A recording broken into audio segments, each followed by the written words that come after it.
Hey, nice to have you with us once again. It's a Wednesday, and that means that we talk matters medical with our resident GP, Dr.Vicki Schutte. Hello, Dr. Vicki. Nice to have you with us again. Thank you for having me. I'm going to raise something now, not because this is a problem of mine. I'm coming up to my 60s, so I have no intention of getting involved in this.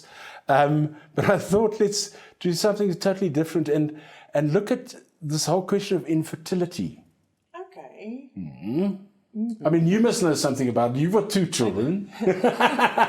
So infertility is slightly more complicated for the normal GP, I would say. Not necessarily. I mean, we know that infertility is diagnosed when a couple tries to fall pregnant and fails basically for a year.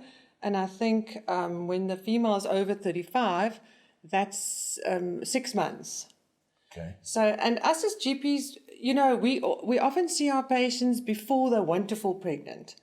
So they come to us and say, listen, I think we're ready to have a baby now. I just want to see if everything's okay. And then obviously we can do the basic examination, sometimes a few blood tests like the thyroid, prolactin levels, progesterone, estrogen. But if a patient comes to you and worries about infertility, I don't think one should waste time. I think that's when you actually tell them, listen, you need to go and see your gynae or fertility specialist, because the more you stress about it, the less things work properly. Yeah, I think. imagine so. So Yeah. stress is a major issue. Okay. So that's what I suggest. Now, you've roped in to help us through this particular thing, one of the top fertility specialists in the country. Yes. Dr. Tony Rodriguez is a gynecologist, but also a fertility specialist that works at MedFem at Sandton. And he's been so kind to join us and enlighten us a bit. Dr. Rodriguez, thank you very much for taking time out to join us on Mansfield today. We appreciate your time. We know you're very busy. Jeremy, great to be here. It's always good to share these, the story of infertility and to direct people in the right direction. So always make time for this. Right, Dr. Vicki, you go ahead, because this is not my area of expertise in any way. Okay, Tony, so you see a patient and you obviously, I assume you'll see a husband and wife. Where does one start? Vicki, the interesting thing is that it's actually relatively simple. We do a battery of blood tests. They're not over hectic. In the female and male, we do the same hormones. So we do thyroid functions, prolactin level.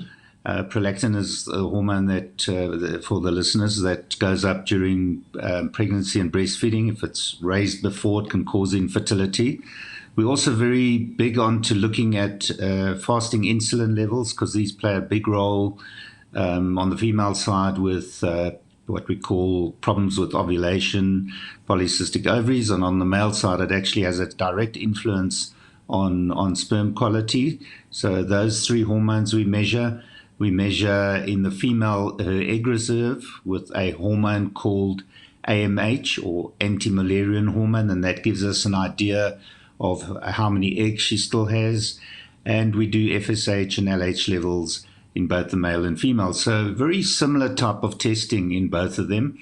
And then critically, the male has to have a semen analysis. And I like to bring it up early in the conversation because, in order to make a baby, you need normal sperm. We cannot look at a patient as just a female, or a couple as just a female. So I like to kind of preempt, because a lot of men say, no, you do all the testing, and if nothing comes back, I'll do mine. And the reason we say that, in our practice, close to 60-70% of couples have a dual factor problem. So if you skip the male and don't just test at that semen analysis, then it's a problem. And the last assessment we do is when the patient comes to see us, besides taking a history and making sure that we ask them all the facts about, in the female, her menstrual cycle, etc. We then do a transvaginal ultrasound, which is an ultrasound through the vagina this particular ultrasound shows us the ovaries and the uterus very distinctly and very accurately.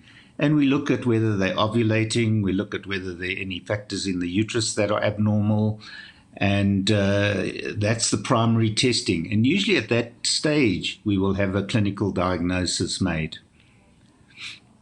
Okay. What happens then once you've got that clinical diagnosis? How do you help guide that couple through the journey that they're going to have to embark on, Doctor? Right. So once we got that clinical, so part of that clinical diagnosis on the ultrasound, there was one other test which I didn't mention and plays a big role in our interventional or investigative way of looking at a patient, and that is where we ask the couple to have intercourse on the day of ovulation. We take a bit of mucus on that day from the cervix to see that the cervix is not hostile to the mucus. That's a very, very common problem in our practice. And the reason it's common is because the group of women that present to our practice, the large majority of them have underlying endometriosis. And if that mucus is poor, we then proceed to another procedure. But just to answer your question, so if we find something's distinctly wrong, like one of their hormones are out, we fix that. It's very quick to fix. We treat them with whatever the necessary medication is. We then review them 1 month later to see if it's corrected. We look at always the physiology. Is it possible for sperm to get to an egg? Is an egg being made? Is the sperm healthy enough to create an embryo? If that normality is perfect, we carry on and trying naturally. If not, in terms of the female, if she's got a problem with ovulation, we have to give her certain drugs. We start off always simply with oral medication. If that doesn't work, we go to injectable medication to create ovulation or the ability of an egg to be formed by the ovary and obviously to be released into the fallopian tube at the time of ovulation. And on the male side, it's relatively, it's almost straightforward, unfortunately. If the male has severe fertility problems where the sperm count is very low and there's no hormonal reason for that very low sperm count, we have to then proceed to treatments such as in vitro fertilization and injection of the sperm into the egg. So I think the message, Jeremy, is that it's very, very patient specific. There's no one that fits all, and that's very important. So we take the patient, we look at all the factors, we say where are we going to get to the pregnancy the quickest. And patients are often worried about going to fertility practices. Our philosophy is that we want to get the patient pregnant as quickly as possible. We want to limit the time to pregnancy to the barest minimum. So that's what we do as fertility specialists. So if that is a natural pregnancy, then we fix things and create a natural pregnancy. And the fear of a lot of patients is that by going to a fertility practice, they're going to have IVF. That is not true.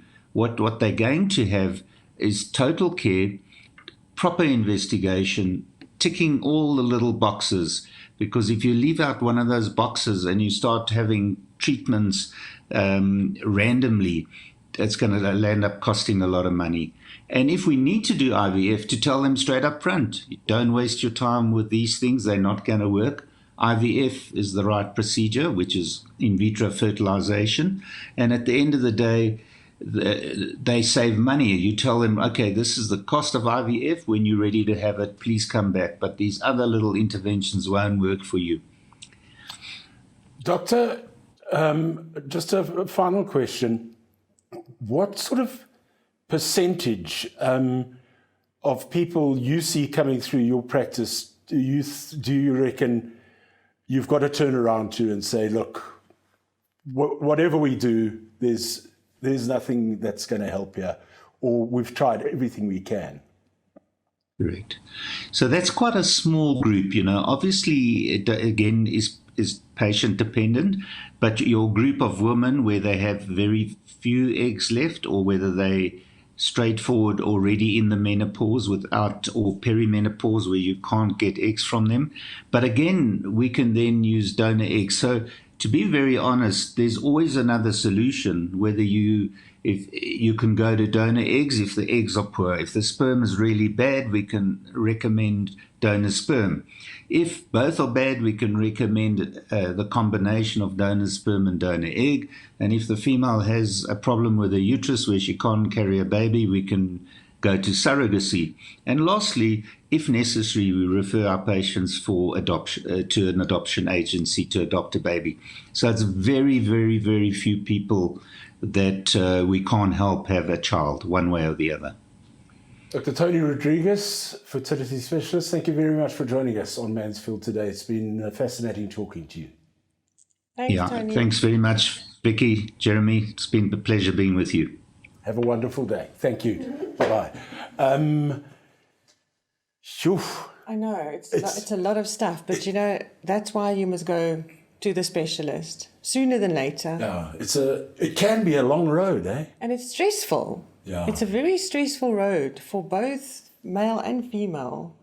Really can be. So maybe what we should do next week. This has been your easiest show that you've done. You just sat there. I know. Yes. Maybe what we should do next week is we should look at that particular aspect, because it affects so many things in our life. That one word, stress. Okay, stress.